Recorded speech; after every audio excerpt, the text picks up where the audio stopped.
Boys and girls and children of all ages, grandparents, parents, everybody, gather round. This is going to be like an FDR chat, only not really. And if you don't know who FDR is, ask your parents. Maybe ask your grandparents. I am going to read, for the first time ever, one of my books called Eli The Snazzleraffer. Oh, there you go. See? And it won an award. Beep.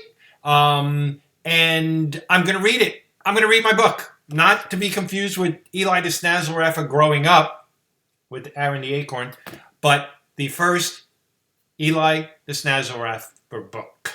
So, to start it, let's do this. He's Eli The Snazzleraffer.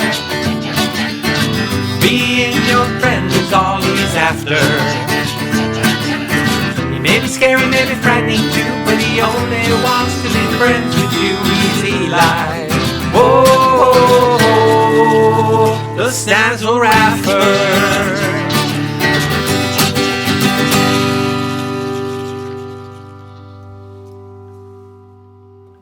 Whew.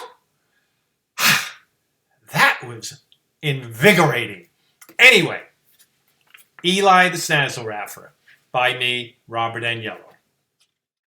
I woke up one morning and noticed the rain, a very light tapping on my window pane. I yawned and I stretched. There was no school today, and it seemed I'd be staying in most of the day. I pulled up the covers over my head. What would it be like to live in my bed? Just never leaving, staying inside, where no one can find you, and you could just hide. As I was thinking, I looked out at the rain, and there by a tree, I saw something strange. A small bit of movement huddled under a tree. I wiped at the window. It was so hard to see. It was hard to make out, but I thought that I could. Yes, there it was standing. There it just stood. A little round ball with a mouth oh so great. It was hard to make out as it stood by my gate. My mom and my dad, they weren't at home. So I slipped out of bed and I looked for my phone. I needed a picture to make sure I was right. I needed a picture to record this odd sight. I rubbed at the window once more to make sure, and there it still stood, so I ran for the door. I put on my new raincoat, my boots, and rain hat, and walked through the mud out in the back. I heard a small whimper, and there under the tree, a round spiky thing just stared up at me. He was covered in thorns, that's what I would say, and when I tried to touch him, he moved out of the way. "You're gonna get pinched," I heard him say. His eyes were like diamonds, except they were red. He had thorns from his toes way up to his head. His teeth came straight out, all pointed and sharp. His body was round, and his thorns were all dark. I should have been scared, should have left him alone, but he stood there just crying. He had lost his way home. "I'm lost," he was saying. "I can't find my way. I got separated from my mom and my family today." "What are you? Who are you out here in the rain? I've never seen anything like you," I tried to explain. "My name is Eli," he said in a raspy voice. "I'm a Snazzleraffer. I didn't have a choice. That's what I am, and I'm proud to be. A Snazzleraffer from a Snazzleraffer family." I didn't know. I'd never heard. I knew most animals, lizards, and birds. This was something I never had seen. A Snazzleraffer here? And talking to me, a Snazzleraffer named Eli, is what I could see. So I guess a Snazzleraffer is what he would be. "I'm lost and alone. What can I do?" "Well, do you think that your family's looking for you?"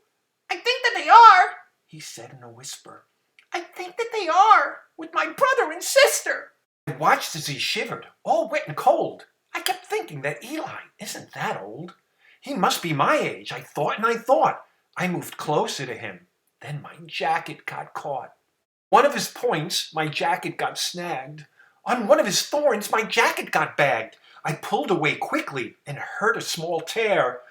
"Oh, I'm so sorry," Eli said, standing there. My jacket was stuck. My jacket was caught. It was the new jacket my mother just bought. I looked into his eyes. We stood toe to toe. And to avoid all his thorns, I had to let go. So I stepped out of my raincoat, and it hung on his frame. "That's my new jacket," I tried to explain. My new jacket is ruined, and I'd be to blame. From outside the fence, I heard in the bushes a terrible roar, like gnashing and ganooshes.